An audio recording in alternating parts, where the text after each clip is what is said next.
I want to talk a moment about part of my reason for coming forward with regards to what happened with me with this marriage deal.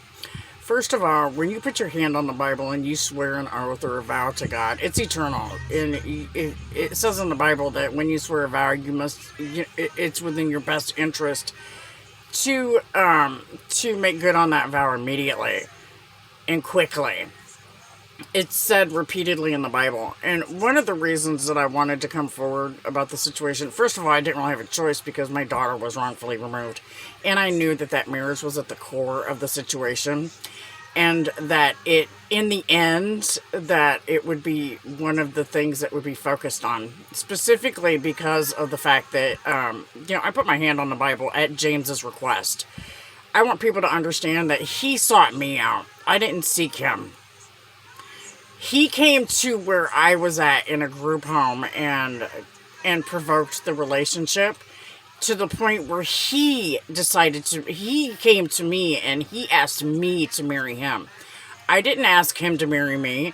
I was reserved about the situation, and right before the ceremony, I told him I didn't think it was a good idea. I should have followed my gut because he obviously was not in it for the right reasons. To me, I look back and, he hasn't convinced me at all that he did it for love and to try to do right with God. And so for me, that's just a manipulation that he has to answer for. I have my own responsibility in the situation. I put my hand on the Bible and I knew that I shouldn't have married him because I felt sorry for him.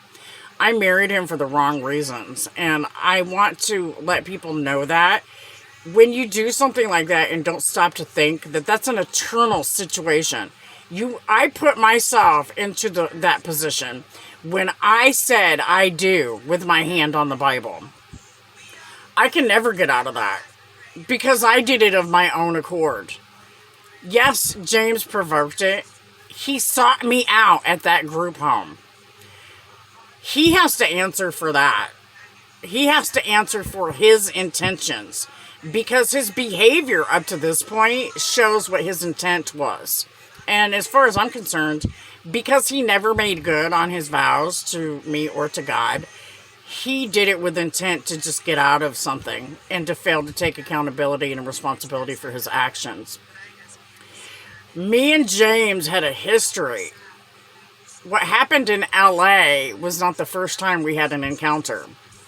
We also had an encounter in Oakland as well.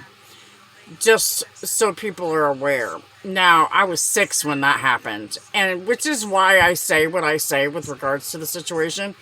Because I was sought after. He targeted me. And then has the nerve. Yes, I said the nerve.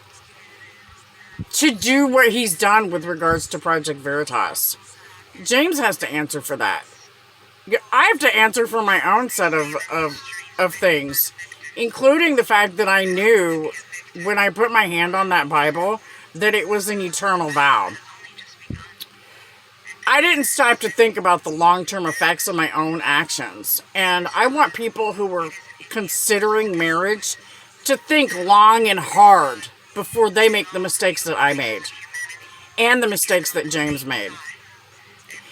In the end, once you've seen what happens and know that it's fact, you can't unsee it. Everybody knows. And that's the hard part of the situation. But I was put into the position where I was left with no choice because my daughter was wrongfully removed. Because I reported crimes against people.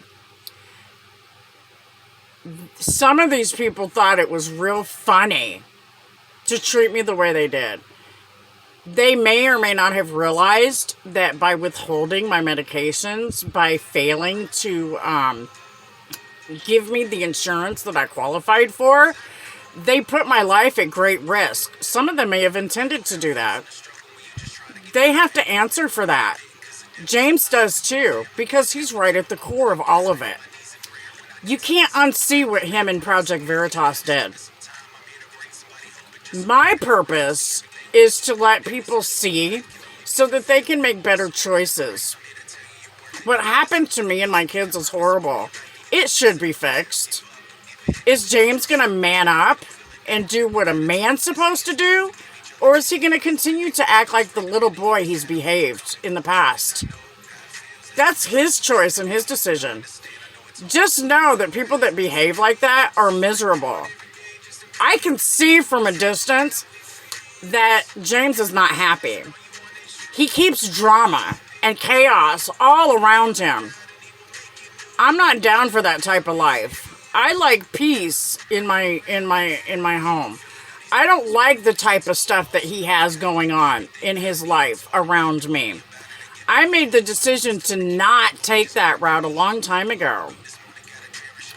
I pray for James and I pray for the people that participated in this. I hope someday he comes to see the light and changes his ways.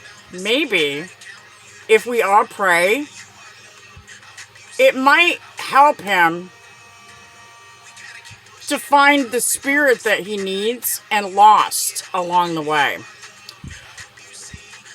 Pray for James and those who participated, because trust me, they're not happy. For them to do what they did to me and my kids, these are miserable people. And thinking that making others miserable will make them feel better is a sickness. This is something else we need to talk about in exposing with regards to people who are abusers. People that abuse people do it because they themselves are miserable and they don't want anybody else to be happy. I refuse to let James, Project Veritas, or the state of Michigan steal my joy. They may have taken everything that I had as far as my inheritance and my property goes. They might have stolen my children, but they didn't steal me or my joy. I know they're mad because I'm not dead, like they expected from the medical reports. Well, guess what, guys? According to the medical reports, I've got a long, happy, healthy life ahead of me. Plenty of time to sit around and wait and see what happens.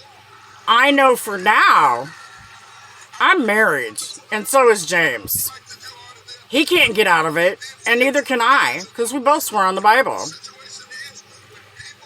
I pray that he sees the light and changes his ways. I also pray for those around him to wake up, because the way they're behaving, it's not role model material. With God's love. God bless America. Have a blessed day. In fact, the badge.